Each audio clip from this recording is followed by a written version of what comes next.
Thank you. Give us your name and please proceed.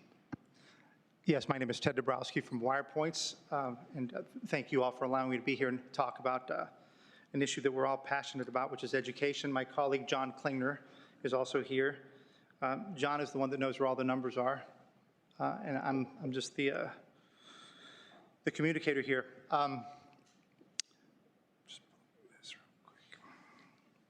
So first of all, thank you again, and for allowing Wirepoints to testify. Of course, the issue is children and education, and it's an appropriate committee, so obviously money matters. And one of my goals today will be to talk that if I'm at all persuasive today, I'll at least make you think about whether money is the issue in Illinois education or whether it's accountability. And and I think the data is pretty telling. Two caveats before I start. The big thing is I'm not here to beat up on any particular group, because when we talk about education and education results, we'll see some results that are really negative. And again, it's State Board of Education data. I'm only using State Board of Education data, U.S. Census data, so I don't mean to pick on any groups. I will be picking on the system overall. Number two is I have a lot of data to back up what I say, and I welcome any challenges to what I put up. So please, you see something that bothers you, please let me know. So with that, I'm going to start. And the way I want to start, and it's too bad that Representative Scherer isn't here, because I know that she spent a lot of time in Decatur, dedicated a lot of her life, and it would be interesting to get her feedback on Decatur. The reason I go back to education finance back in 2009 when Governor Quinn had a Taxpayer Action Board, and they had a bunch of committees. One of them was the Education Subcommittee, and I was asked to lead that subcommittee on the analysis side. And so that's when I first got my depth into education finance, learned a lot from the team. And then, of course, as EBF came along, things changed dramatically. We can talk about that later. But one of the things that for me has been defining is a little over a year ago, probably, through my work on Chicago Public Schools education, was looking at Decatur data in preparation for a radio interview. And what was fascinating, and this is the part of the story that to me is fascinating, I had no idea. And I'd been in the education finance data for a while. I clicked on reading results for Decatur, third graders, blacks. And the number that came up was 2%. Just 2 of every 100 third graders in Decatur could read at grade level, black kids. And I thought it was wrong. It had to be wrong. There's no way that only 2 out of 100 could read. So I clicked over to the math, and the data was worse. It was 1 out of every 100. And so that spurred John and I. We got in our car and we went down to Decatur to visit, and we found out more. It wasn't just that the numbers were bad, but they'd been bad for a long time, and the kids were being passed through the system. So on this next slide, you will see third graders, as I mentioned, 2% could read at grade level. If you grade 4, it was just 6%. Go ahead, John. Grade 5, 7%. If you just look at it, the kids have never been able to read at grade level in Decatur. And I wondered, what are we doing about that? Is that a money issue, or is it a accountability issue? Do we have a problem in trying to figure out how to demand results? So if you look, it doesn't just end there, right? So 11th graders, 13% could read at grade level, 11% in math, and yet we were graduating 74% of all kids. So there's a big disconnect between the results of our kids being able to read and do math and them going out into the workforce or going out into the either career or universities. And then not only that, we have the 12% of kids reading at grade level across the entire school, and 100%, well, 99.7 to be precise, of teachers were deemed excellent or proficient. How do you square that up? That's the question. And there's no way to square it up. And we can be as generous as we want about the system, the teachers, and all that, and I'm not trying to talk about teachers. It's how do you square up 12% reading across an entire school district, and then 100% proficiency or excellence for teachers, and the very high education rates. Now, it's not only that, and this is a discussion about ISB. Robertson Charter School is one of those schools there. And you always think, well, charter schools are supposed to be better. Well, we looked at that, and only 7% of the kids were reading proficient in the entire school. And yet ISB gives it the second best rating that they have, commendable. Commendable means give praise. 6 of the 18 Decatur schools have a commendable rating. How do you square that up? Is it a money issue or, again, an accountability issue?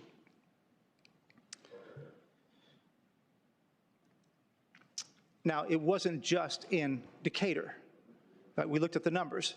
The numbers were 16% for Decatur whites. It was 7% proficiency in 3rd grade for Rockford blacks, 8% in Peoria, Hispanic 16% in Waukegan. Nowhere you could look around. Of course, you can go to the suburbs, right? The Chicago suburbs, you'll see really good numbers. But across the state, these were very worrisome numbers. And so it wasn't just Decatur. It was the entire system. And that got us to keep looking at more numbers. So, and before I go on to before EBF, this is what's scary to me. And people could talk about equity a lot. We're looking for equity in results. And this is not the way we want equity in Illinois. So after the pandemic in 2022, by the way, I forgot to say one thing. All those numbers we talked about earlier were pre-COVID. So it had nothing to do with COVID. It had nothing to do with how tough things were during COVID, and they were tough. It was all 2019. Now we get to 2022 in Decatur. The results, most recent results, 3 out of every 100 kids can read at grade level in the 3rd grade. For whites, it's 4. So we have achieved equity, but all the way at the bottom of the metrics. So let's get, the reason I want to talk about money is let's get to before EBF. I was just reading the paper the other day that people were saying that they need $1.5 billion more per year over the next 5 years for education. And I'm like, well, wait a minute. Let's talk about where we are today in results. But then let's flip back even before EBF, right, before we started this additional funding. We ran the numbers. We pulled the U.S. Census numbers, got all 50 states, and we looked at spending in education, state, local, and federal, in 2007, and then we looked at 2017, right, when EBF started. We were the #1 state in terms of increased funding in education. We grew 61%. You'll see all 50 states lined up there. No other state in that decade had added more money to education than Illinois. So if we're going to start talking about more funding in 2017, we should have looked and seen how much we'd grown before then. So what did that do after that growth? We went from the 20th highest in the country at $9.5 thousand per student. We became the 11th most spender in per student education spending in the country. So there would have been a lot of work done by the previous legislature to get that number up. We became 11th the most. So this chart here shows, again, from the U.S. Census. They compare all 50 states. This put us at 11th most, and you can see that we had already significantly bypassed all of our neighboring states. Wisconsin was spending about $12,000. Iowa was spending $11,500. Indiana was only spending $10,000. So we had already started spending a ton more money. And maybe we could say that's great. The question is, and we'll look at later, for what? Is it working? Are our kids doing better? Sure, the system's got a lot more money, but is the system doing better? And you'll see the answer is very much a no. Not only that, so as we increased all that spending, we became the highest, and we were probably before that, but in the Chicago Tribune reported in 2016, we had the highest property taxes in the nation. So we have to remember, we're already stressing our system as we increase our spending. Go ahead.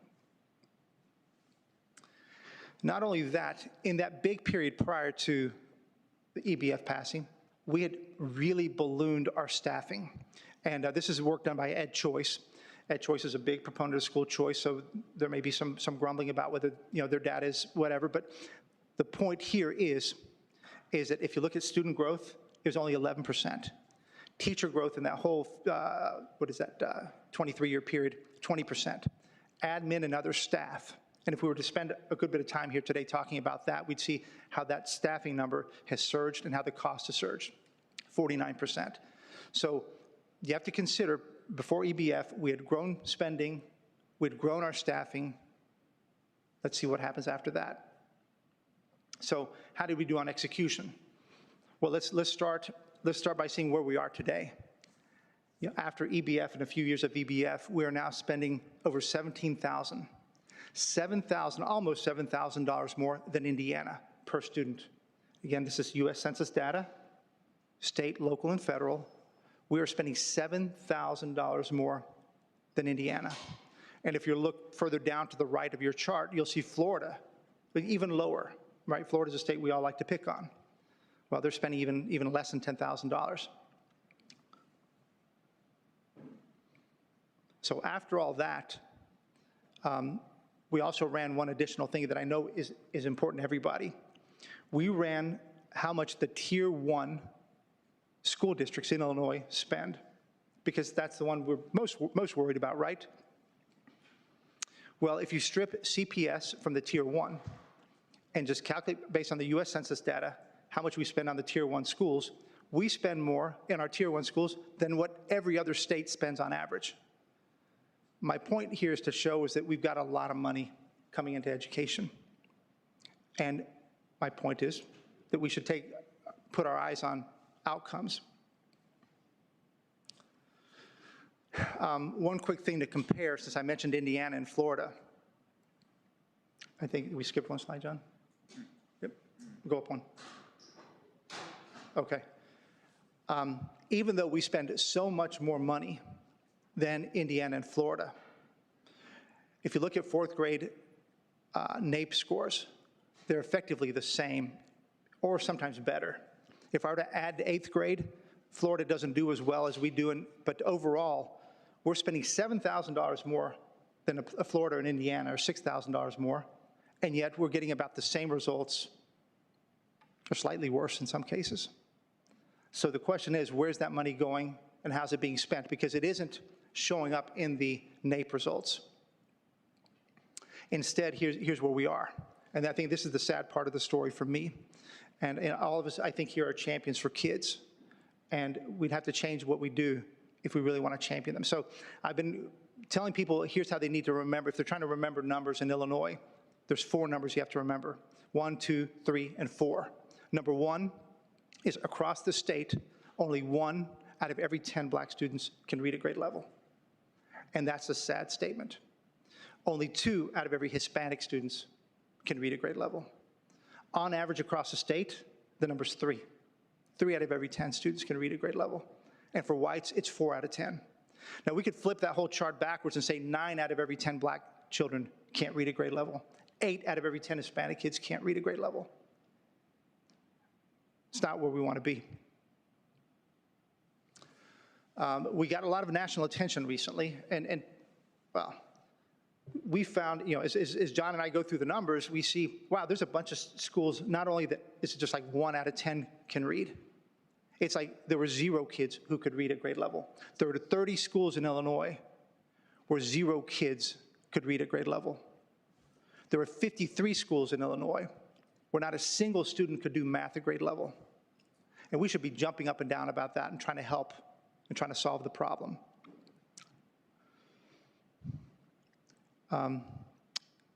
Click again. There's 18% of our schools in Illinois where just 1 in 10 kids can read at grade level or less. And same thing for math, 26%. These are numbers which are very sad. Go ahead. And one of my biggest problems, and I ask of you to think about this and consider this: why do we pass our kids along when they're not ready? Why is it we have a system that doesn't seem to care in some way? We just pass them to the next grade. Here are the numbers for all students. If you look at each year, they're just passed along, right? Only a third, not even a third of kids in the entire state can read at grade level in any grade. And it gets worse if you look, of course, at the blacks, right? Barely more than 10% of kids can read at grade level. So they're just passed along year after year after year. And nobody's screaming. Next one. Hispanics, same thing. Hispanics do a little bit better than the blacks, but it's the same thing, somewhere between 16 and 20%. Just go, please. And if you look at graduation rates, it's the same thing. Black students, only 9% are reading at grade level, and yet record graduation rates. How do we square up a 9% reading proficiency for black students with an 80% graduation rate? Who is being, what's the right word, hoodwinked? 16% of Hispanics, 85% graduation rate. And then, of course, as I mentioned before about Decatur, it happens statewide. Just 3 out of every 10 kids can read at grade level, and yet 97% of all teachers are rated excellent or proficient. And it's that way in 362 school districts. Excellent or proficient, 362 school districts, 100%. Hard to square up, and many of those are poor performing schools.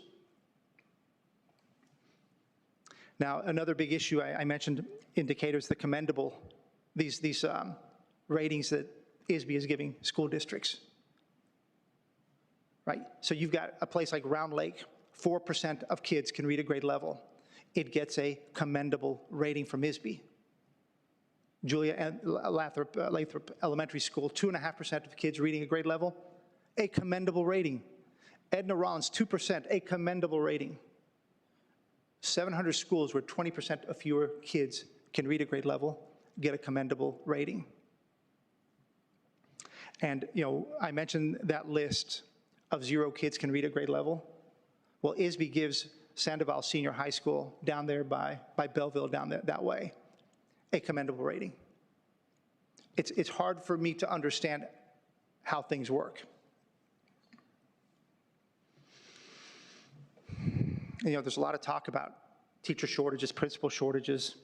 If you line up the data state by state, our teachers are the highest paid in the Midwest. Our pension benefits are the highest in the Midwest. It's not a compensation issue. If you're talking about superintendents, we're talking about huge money that's being consumed. So what I'd like to do then is, just for the final slides, is kind of flip this discussion, and let's talk about efficient districts, districts that do really well. They kind of buck the EBF trend. They buck the EBF trend in a big way. There's 2 districts, Aviston and Bartelso, and they're part of the story because as we looked at Decatur on one extreme, there's 2 schools that popped up on our list as the top in the state. Aviston, 85% reading proficiency before COVID, and Bartelso, 84% reading proficiency. Compare that to Decatur, right? Or whatever the final number was, 6%, 12%, I can't remember the final number. These 2 districts ranked number 1 and number 2 in the state for reading proficiency. Anybody want to take a guess on how much they spend? $7,500 each. They are the lowest spenders in the country. Yes? State. Sorry, they're the lowest spenders in the state, not in the country, in the state. Okay, so if you look at that, at the bottom of this list is New Trier, which is where my children go. My children went, and I have 1 child there now. Reading proficiency is 81%, but they spend almost, almost 4 times more, 3.5 times more than Aviston and Bartelso. So what is the special sauce in Aviston and Bartelso? Why can they do so well spending so little money? Let's continue. Now, it's not just those 2 school districts that can do so well with so little money. There's Germantown, Albers, Central, Breese, New Hope. These districts spend, most of these spend less than $8,000 or less than $9,000. And we decided to be a little bit EBF-like and say, how much do these school districts pay for every ELA percentage point of reading that they have, right? Let's look at efficiency. So Bartelso spends $86 per student for every single point of ELA, which is great, right? It costs them very little to get 1 point of ELA proficiency. All these are somewhere between 86 and 127. Mr. Dabrowski? Yes. And according to the clerk here, You are approaching almost 2 hours. I'm 2 more slides, I think, 3 more slides. Is that okay? Well, of course. Thank you. Thank you. On the opposite end are these other districts that are spending thousands of dollars for every percentage point of ELA. So the question has to be, and maybe this is, for part of the analysis that ISB would do, why are some so much more successful than others at spending so little money and having such good results? And so these are the 3 examples of 3 districts. Decatur, to get its 12% proficiency, is spending $1,114 per ELA point. New Trier is spending $321 for every percentage of ELA proficiency. Aviston, 88. And I think these are the kind of, there has to be a deeper analysis on what's going on in Illinois to figure out how good districts do well with little money. And this is my last slide. Aviston, you see their ELA numbers there, 85 and 84. What's interesting in 2019 was that the State Board of Education and the EBF formula said that they weren't even at adequacy yet. They're at 69% of adequacy, and Bartell's at 62. They're tier 1, right? Yeah, they don't have enough money, and yet they're the highest performers. And then if you do one more click, you go to North Shore 112. Now, it spends 134% of its adequacy, and it's only at 54. So there's a lot of things backwards here in this formula. And I think it really comes back to, last point, not talking about money, but obsessing about outcomes. And what I've said this in a few interviews, I would love to see Governor Pritzker. I would love to see new Superintendent Tony Sanders. I'd love to see superintendents across the state say they're going to obsess about, let's take Decatur. We're going to take that number from 2% for 3rd graders in reading proficiency and obsess about getting it to 30% next year, and 50% the year after that, and 70% the year after that. That should be the obsession. And then it would mean parents, teachers, aides, everybody obsessed about getting those kids to read, because if they can't read, there's not a whole lot to talk about. So with that, thank you very much for allowing me to speak and for sharing this data and for being as direct as I could be. Sure. I know one of your data points was wrong. You had a wrong superintendent up there. So, but nevertheless, are there any questions? Representative, Favor Diaz for a question. Yeah, I just had a couple of comments. I completely agree with you that we need a deeper analysis of our education system. As a former decade-long public school teacher, a couple of things I want to point out that are lacking from this analysis is your comparison of cut scores across states. So when we talk about Florida's performing better, Indiana's performing better, Michigan's performing better, Illinois has one of the highest cut scores at that 3rd grade reading level across the country. No. So that's one piece of analysis that I think is really important that's missing. The second piece of analysis is when you're comparing these districts, and I'm sorry, represent Round Lake, I think, and so as we're comparing districts, and I see Round Lake and considering where I taught, I don't think what it also is taken into account is this larger analysis and larger framework, or the percentages of students in each district that are homeless, percentages of students who are below the poverty line, percentages of parents who have graduated high school or attained some higher level. New Trier, as I'm sure you know, is a much different picture than the socioeconomics and what is happening in Round Lake.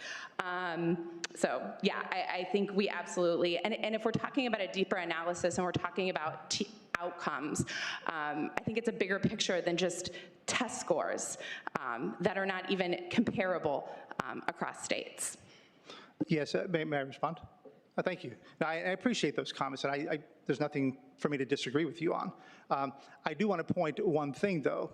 I've heard a lot of comments about our cut scores are much tougher, yet I've just gone straight to the National Assessment of Educational Performance, the NAEP scores, and the ones that you have up now. And these are direct comparisons between Illinois, Indiana, and Florida. And so these would And these NAEP scores pretty much align with the overall state scores of 3 out of 10 being able to read. So I'd love, maybe we can do this offline, I'd love to hear what this different cut scores are, because you look at the NAEP data and it lines up perfectly well with our state assessments. We line up with Indiana, we line up with Florida. Where we don't line up is how much we spend. That's number one, so I'm happy to hear about that later. Number two, you're absolutely right, and that was my point about showing New Trier. New Trier is spending 4 times more than Aveston and Bartelso, and I failed to talk about Aveston and Bartelso. These are 2 farming districts just east of Belleville.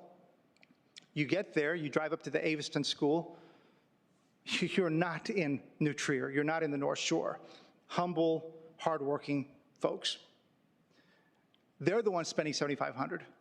Now, they're not going to have the same problems that exist in Chicago or you know, some other districts, okay, or Decatur. They don't have those problems. So I grant that.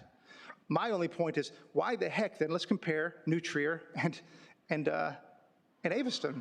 Why the heck are we spending 4 times more in New Trier than in Aveston?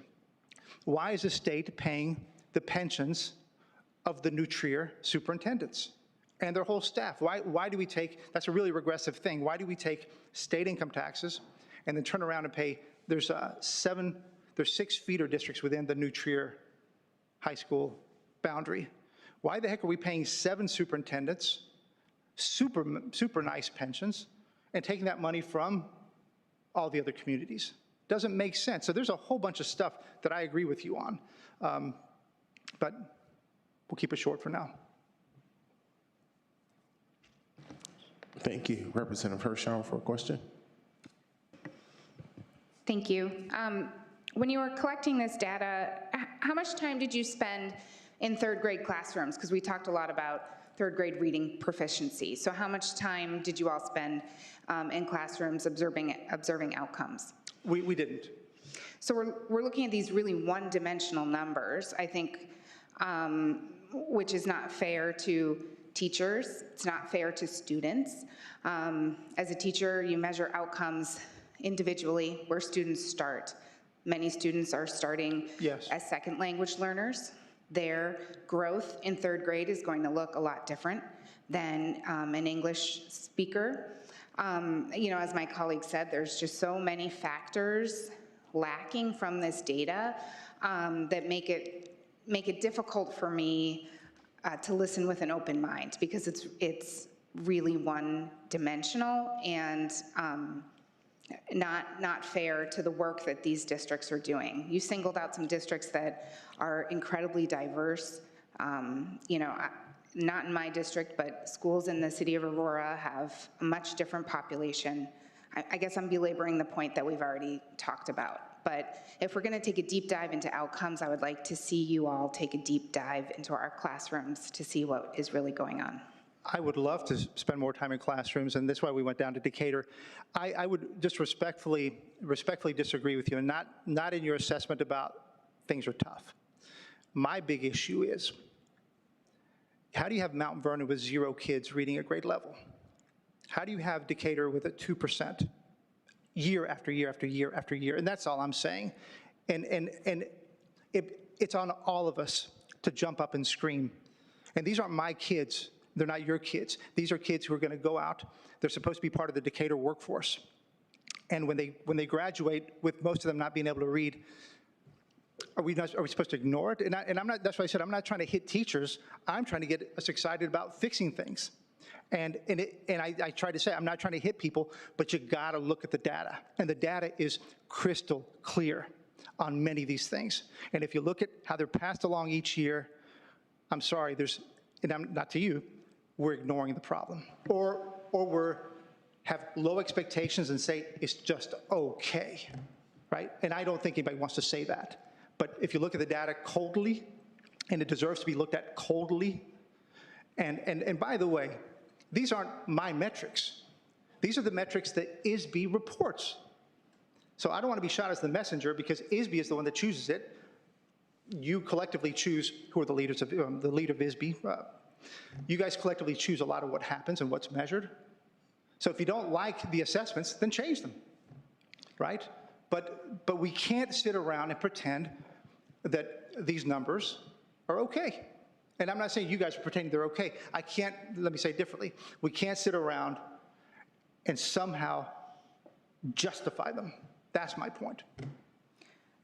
One rebuttal to you. I guess I find it difficult when to have you come and testify, on the record that there's a school that has students at 0% proficiency without digging into that. I mean, I'm not a statistician. I don't know what you are, but when something is so off the charts, I think that you should do your due diligence and try to assess why that's at 0%. My second point is, it is often in the best interest of the student to move them up a grade level, but you best believe that the special ed professionals and the teachers in those classrooms and the support professionals are working with that student to meet them where they are at and get them to where they need to be. So that is why we are seeing more students move past grade levels, because that is what is emotionally appropriate and behaviorally appropriate. If I can just, 2 comments to that. The first is, I can't imagine, here's what I think of, and we talk about families that are low income, families are, you have 2 parents working all the time, or you have a single mom. And so imagine what she hears as a parent at, gosh, I hate to keep picking on Decatur, but it could be CPS, it doesn't matter. Right, your kid's in school, and they say, hey, congrats, your kid's going to 2nd grade. Hey, congrats, your kid's going to 3rd grade, right? Nobody's telling you very well that your kid's struggling and can't read, but they're being passed on. Then they get to 9th grade, and if you look at the ISB statistic, right, on track to graduate, you'll see in many schools it'll be something like 80% of kids are on track to graduate. If you're a parent and you hear that, my kid must be doing well enough. And then they graduate. And then you find out, if my kid does go to community college, he or she is in remedial, or they're not even there. And I think that's the honest assessment. I mean, these aren't my numbers again. This is just what I see a track record of. The last point I wanted to make is, in 1974, you guys remember Good Times with JJ, right? 1974. There you go. 1974, they did a piece on JJ being a junior. His parents knew he couldn't answer any of the homework questions they ever asked him. And they got a letter that says he's graduating, he's going to be a senior. They went to the principal, JJ and the parents, and they challenged the principal and said, why are you passing my kid? He's not ready. And the principal says, well, just got to move him on. That's how it operates. That was 1974, 50 years ago, and we're still doing the same thing. It's beautiful. I'm sorry, Chair, one more. I have to correct. I have to state for the record, I have 3 children in public schools. They take 3 MAP assessments a year. I know exactly where they stand, both with their peers in their class, within their peers in the district, within their peers in the state. I think it's disingenuous for us to state on the record that schools are not keeping parents apprised of how their students are progressing, where they're stuck. What you just laid out, it simply doesn't happen. Today I got a phone call. This morning we released report cards on the 20 largest school districts in Illinois, and we laid out there the assessment ratings, the teacher evaluations, the money spent, the property taxes, all that stuff on a single page. And a gentleman called me from 214. What's 214? Township High School District. The Township 214, I can't remember which cities. And he called me and said, this thing says that only 42% of kids at this school district, look it up for me, will you? 214, can read a grade level. He said, Ted, you're wrong. You made a mistake on the report card. He says, my kid went there, he did great, et cetera, et cetera. It has to be wrong. Well, I don't want to be wrong, so I quickly pull it up, and it's like, no, it's 42%. Parents can't believe where these schools are being assessed. And it's a shock to them. And this is why we're publishing this data, because people should know, and we should have a big debate about it. And I appreciate all your comments, Representative. We should keep digging deeper. Thank you very much, Representative Hirschauer, Mr. Dabrowski. Thank you very much for joining us today. We appreciate it. Did you have any questions, Representative? No? Okay. All right. Thank you all for your time. Thank you. And seeing no further business before the Appropriations Committee for Elementary and Secondary Education, the committee is recessed to the call of the chair. Thank you all very much.